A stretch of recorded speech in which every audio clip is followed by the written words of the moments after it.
오늘 본문은 죽은 자들과 주님의 재림의 때에 대한 말씀입니다. 바울은 데살로니가 성도들에게 예수님의 재림에 대하여 가르쳤습니다. 부활 승천하신 예수님께서 다시 세상에 오실 텐데 속히 오실 것이라 가르쳤습니다. 그래서 데살로니가 성도들은 예수님께서 자신의 때에, 자신이 살아있을 그때에 오실 거라 생각했습니다. 그런데 성도들 가운데 예수를 믿기 시작한 지 얼마 되지 않았지만 육체의 때가 다하여 또는 박해로 인하여 예수님의 재림을 보지도 못하고 죽음을 맞이하는 성도들이 하나 둘씩 생겨나자 성도들 가운데는 행여 먼저 죽은 자들이 주님의 부활 때 불이익을 당하지는 않을까 두려웠습니다. 무슨 말인고 하니 예수를 믿기 시작하여 얼마 되지 않아 그들이 한 것이 아무것도 없는데 그들의 삶이 온전히 하나님의 자녀로 변화되지도 않았는데 그들이 죽음을 맞이함으로 더 이상 아무것도 할 수 없어 부활의 때 주님이 다시 오시는 날 행여 그 책임을 묻거나 불이익을 당하지 않을까 그리 염려했던 것입니다. 또한 과연 예수님이 오신다고는 말씀하셨는데 언제 오실지에 대한 그 재림의 때에 대하여 궁금해지기 시작했습니다. 당시는 예수님께서 부활 승천하신 지 채 20년도 되지 않은 때였습니다. 그래서 사람들은 예수님의 재림에 대하여 열망하고 있고 더욱이 그 재림에 대한 이해가 온전하지 않아 그들은 단지 속히 오실 거라, 자신의 때에 주님이 다시 오실 거라 생각했던 것입니다. 그래서 바울은 죽음 이후에 어떻게 되는지에 대해서 또 주님이 다시 오시는 그 날, 재림의 날에 대해서 다시 한번 이야기를 하고 있습니다. 먼저 세상 사람들은 죽으면 끝이라고 생각하거나 또는 불교와 힌두교와 같이 업보로 인하여 윤회한다라고 생각을 합니다. 그런 이런 생각은 죽음에 대한 눈에 보이는 현상과 그리고 인간의 지식의 한계에서 오는 오해라고 할 수 있습니다. 우리가 보기에 죽으면 인간의 몸이 썩고 문드러져 흙으로 돌아가는 것을 보면 그것이 끝이라 여겨지는 것입니다. 또는 구원과 공의에 대한 인간의 그 열망이 그러나 그 방법을 알지 못하기에 윤회라고 하는, 그래서 덕을 쌓고 선을 행함으로써 그 윤회에서 벗어나는 극락왕생하는 허무맹랑한 이야기를 만들어낸 것입니다. 그러나 우리가 기억해야 될 너무나도 중요한 사실은 첫 번째, 우리의 삶을 하나님께서 주장하시듯이 우리의 죽음과 죽음 이후의 영원까지도 하나님께서 주장하신다는 것입니다. 우리가 우리의 삶도 내 뜻대로 할 수 없듯이 죽음과 죽음 이후도 내 뜻대로 되어지는 것이 아니라 하나님께서 계획하시고 주장하신 대로 이루어진다는 사실입니다. 또한 하나님은 우리의 죽음과 죽음 이후에 대하여 성경을 통해서 우리에게 말씀해 주셨습니다. 그래서 우리는 그 말씀을 통해서 우리의 죽음과 죽음 이후에 대하여 하나님의 뜻과 계획을 오직 하나님의 말씀을 통해서 깨닫고 알 수 있다는 사실입니다. 결론적으로 인간의 몸과 영혼은 그 몸의 수명이 다하면 그 영혼은 천국과 지옥으로 가게 되어 있습니다. 그래서 바울은 오늘 우리가 읽은 말씀 처음에 죽은 자들에 관하여 자는 자들이라라고 이야기를 합니다. 즉 죽음으로 끝나는 것이 아니라 죽음으로 말미암아 그 영혼이 천국과 지옥으로 가 있다가 주님의 재림을 기다린다라는 것입니다. 죽음이 끝이 아니라 오히려 영원한 삶의 시작이 되는 것이죠. 그리고 구원은 인간의 노력이나 또는 선한 업보를 쌓음으로 되어지는 것이 아니라 오직 예수 그리스도로 말미암는다는 사실입니다. 왜냐하면 인간은 결코 스스로 죄의 문제를 극복할 수 없습니다. 제 아무리 선을 행한다고 할지라도 우리의 몸과 또 우리의 마음으로 행하는 그 죄와 죄의 결과를 우리는 해결할 수 없다는 사실이에요. 그리고 예수님께서 이 땅에 재림하시는 날 모든 사람들은 육체와 함께 부활할 것입니다.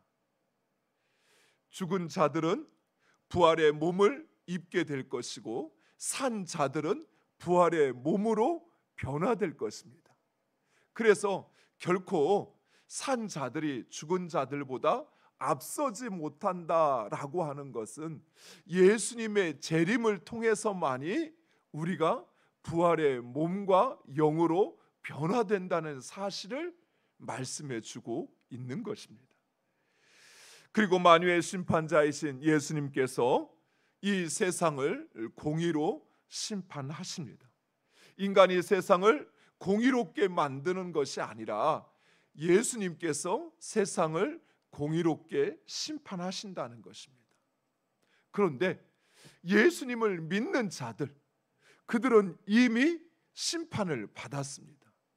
왜냐하면 우리의 그 모든 죄와 그 결과를 예수님께서 모두 다 짊어지시고 감당하셨기 때문입니다.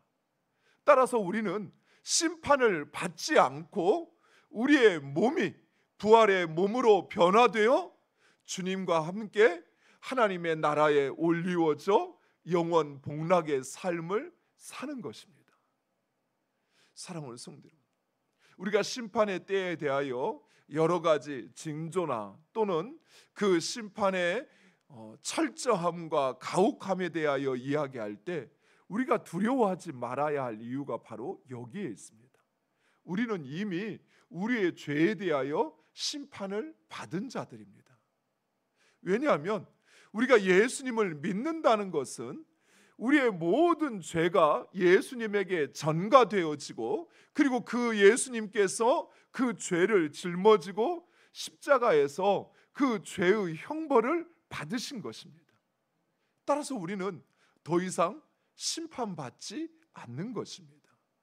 죄의 결과에 대하여 우리가 책임을 지지 않아도 되는 이유가 바로 여기에 있다는 사실이. 물론 그 죄는 하나님께서 미워하시는 것이요 또 우리의 그 예수 그리스도의 구원을 의미 없이 만드는 것이기에 우리는 죄로부터 우리 자신을 지켜야 합니다.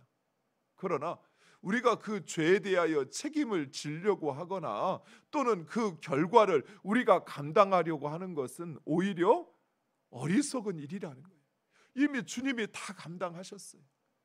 과거와 현재의 죄뿐만 아니라 미래의 그 모든 죄까지도 주님이 다 담당하신 것입니다. 우리가 회개하는 것은 그것이 죄라는 사실을 깨닫고 나를 위하여 주님이 십자가에서 그 죄를 감당하심으로 죽으셨다는 사실을 기억하고 그 죄에서 떠나 하나님의 자녀로 살기 위한 것이지 그 죄의 결과를 우리가 책임지는 것은 아니라는 것이에요. 사랑하는 성도 여러분, 우리가 지은 죄가 얼마나 큰데 우리의 회개의 말로 해결이 되겠습니까? 우리가 회개하는 것은 죄의 문제를 우리 편에서 해결하는 것이지만 그러나 그 죄는 이미 예수님께서 모두 다 실질적으로 해결해 주신 것입니다. 다만 우리는 주님의 그 구원의 사건을 인정하는 것 내 죄 때문에 주님이 죽으셨다라고 하는 것을 인정하는 것, 그것이 회개인 것입니다. 그러나 불신자들, 그들은 예수 그리스도를 믿지 않으므로 여전히 자신이 그 죄와 그 죄의 책임을 짊어지고 있는 것입니다. 그래서 그들은 주님이 다시 이 땅에 오시는 날 주님 앞에 서서 심판을 받고 지옥에 떨어지게 될 것입니다. 사랑하는 성도 여러분, 이것이 바로 우리가 믿는 예수 그리스도로 말미암은 구원인 것입니다. 이 구원을 분명히 붙잡고, 그리고 이제 구원받은 하나님의 자녀들로서 오직 예수 그리스도의 재림을 기다리며 기대하며 사는 여러분 되시기를 축원드립니다. 그리고 바울은 예수님의 재림의 때와 시기에 대하여 말씀하는데, 그날은 도둑같이 찾아올 것이다 라고 말씀하고 있습니다. 오늘 본문에 그날이 도둑같이 임할 것이라는 말씀을 두 번이나 강조해서 말씀하고 있습니다. 이 말씀의 의미는 두 가지입니다. 첫 번째는 재림의 때를 계산하거나 예측하는 시도는 어리석고 무의미하다는 것입니다. 도둑은 우리가 생각하지 못한 때, 아무리 우리가 도둑을 방비하고 대책을 세우더라도 도둑은 우리가 생각하지 못한 때 찾아옵니다. 그러니까 도둑이지요. 따라서 그것을 예측할 수도 없고, 그것을 예측한다는 것은 무의미하다는 것뿐입니다. 실제로 예수님의 그 날과 그때도 그렇습니다. 예수님도 천사도 그 누구도 알지 못합니다. 오직 아버지만이 그 날과 그때를 아신다는 사실이에요. 따라서 인류의 수많은 사람들이 그 재림의 때와 시기를 예측하려고 하였고, 또는 때로는 그 재림의 때를 이야기하기도 하였습니다.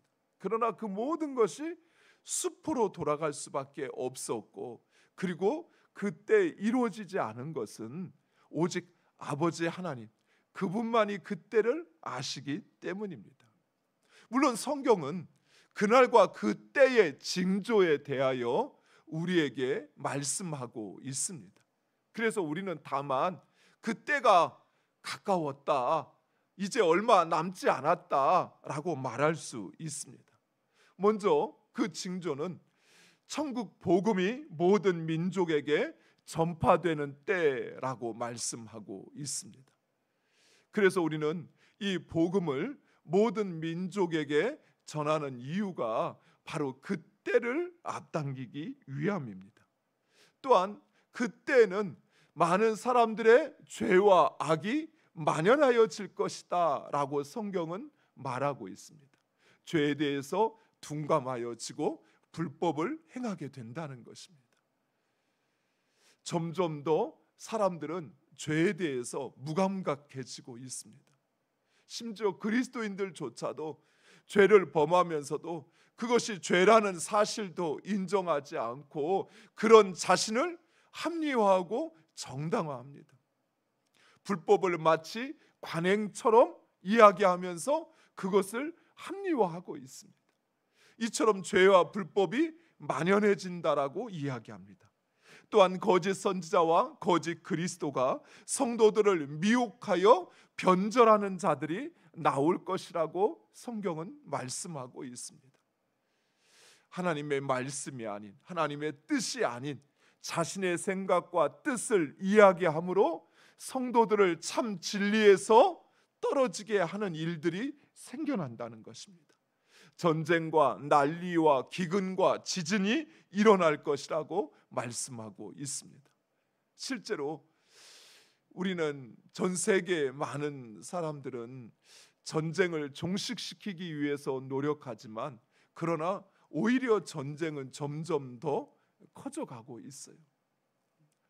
소련, 러시아가 시작한 전쟁이 끝날 것 같지만 끝날 기미가 보이지 않습니다. 또 아프리카에서는 수없이 민족 간의 분쟁이 일어나고 있습니다. 곳곳마다 분쟁의 씨앗들이 점점 더 활활 타오르고 있습니다. 또한 자연의 재해는 점점 더 심해져만 가고 있습니다. 이러한 현상들이 주님이 오실 날이 멀지 않았다는 것을 우리에게 말씀해 주고 있습니다. 두 번째로 도둑같이 그날이 임한다라는 말씀은 깨어 준비해야 한다는 사실을 말씀하고 있습니다. 도둑이 찾아온다는 것을 알면서 그 날은 알지 못하지만 그러나 사람들은 누구나 그 도둑을 방비하고 대책을 세웁니다. 그렇지 않다면 그는 어리석은 사람이겠죠. 사랑하는 성도들, 이처럼 주님이 오신다는 사실을 우리는 분명히 알고 있습니다. 그렇다면 우리는 깨어 준비해야 하는 것입니다. 무엇보다도 사단은 요한계시록 말씀에서 우리가 살펴본 것처럼 마지막 때까지 성도들을 미혹하여 그와 함께 불구덩이로 끌어내린다는 사실입니다. 그래서 우리는 이 세상의 어둠에 휩쓸리지 않고 깨어서 빛의 자녀들처럼 살아갈 것입니다. 많은 신학자들이 성경에서 말하지 않는 종말의 징조에 대하여 이야기하는 게 있습니다. 그게 무엇이냐면 세상은 점점 악해질 것이지만 반면에 구원받은 자들, 곧 빛의 자녀들은 오히려 종말이 되어질 때 그 빛이 더욱 빛날 것이다 라고 말씀하고 있습니다.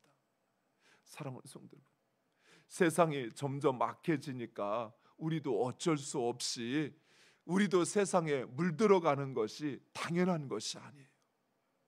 오히려 우리가 진정한 빛이라면 세상이 어두우면 어두울수록 그 빛은 밝히 드러나게 되어 있습니다. 그렇죠.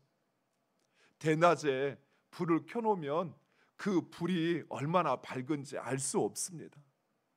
하지만 어두워지면 그 빛이 얼마나 밝고 얼마나 필요한지가 드러나게 돼 있습니다. 이처럼 세상의 죄와 불법이 점점 만연해져 이 세상이 어두워질수록 오히려 빛의 자녀인 그 하나님의 자녀들의 가치와 소중함은 더 분명하고 더 절실해진다는 사실입니다. 사랑하는 성도 여러분, 남들이 그러니까, 세상의 유행이 그러니까 우리도 어쩔 수 없다고 생각하지 마세요.